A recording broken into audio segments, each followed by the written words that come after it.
UP में बदले चकबंदी के नियम, अब 75% किसानों की सहमति जरूरी। जानिए योगी सरकार ने क्या किए बदलाव। बात करेंगे उत्तर प्रदेश सरकार की चकबंदी प्रक्रिया को तेज करने के लिए बड़ा कदम उठाया है, जिसमें राज्य में चकबंदी कराने के लिए विशेष अभियान शुरू किया जा रहा है। उत्तर प्रदेश में किसी भी राजस्व ग्राम में अब चकबंदी तभी की जाएगी जब उस गांव के 75% खाता धारक अपनी लिखित सहमति देंगे। इस बारे में मुख्यालय स्तर से सभी जिलाधिकारियों को निर्देश भेजे गए हैं। पहले ग्राम प्रधान और ग्राम पंचायत के चुने गए सदस्यों के बहुमत से भेजा गया प्रस्ताव चकबंदी के लिए काफ़ी होता था। अब नियमों में बदलाव किया गया है। उत्तर प्रदेश में कुल राजस्व गाँव की संख्या लगभग 1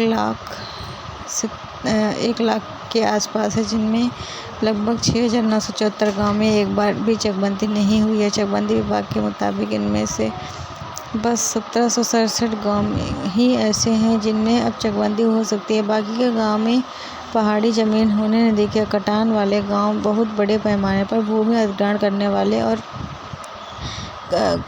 गाँव और बहुत बड़े पैमाने पर भूमि अधिग्रहण करने वाले गाँव ज़्यादातर भाग वन भूमि में होने से इसकी चकबंदी नहीं हो सकती है। क्या कहता है चकबंदी विभाग, यह जानिए। चकबंदी विभाग का कहना है कि चकबंदी किसानों की सुविधा के लिए की जाएगी।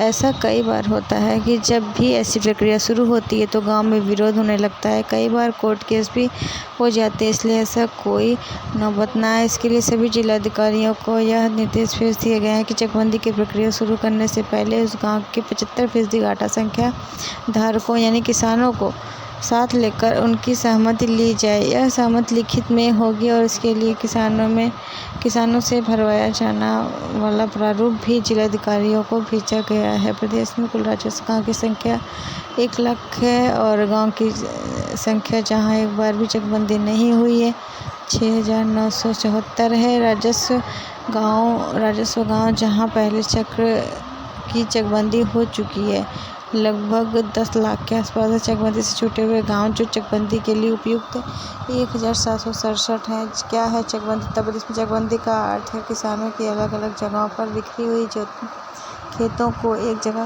पर इकट्ठा करके कृषि कार्य को आसान और अधिक कुशल बनाना है। यह उत्तर प्रदेश चकबंदी अधिनियम 1953 के तहत की जाती है। इसका मुख्य उद्देश्य खेती में दक्षता बढ़ाना, सीमा विवादों को निपटाना और भूमि का उचित प्रबंधन करना, यह सभी कार्य हैं। तो यह थे उत्तर प्रदेश में चकबंदी के कुछ नए नियम। तो वीडियो को शेयर करें।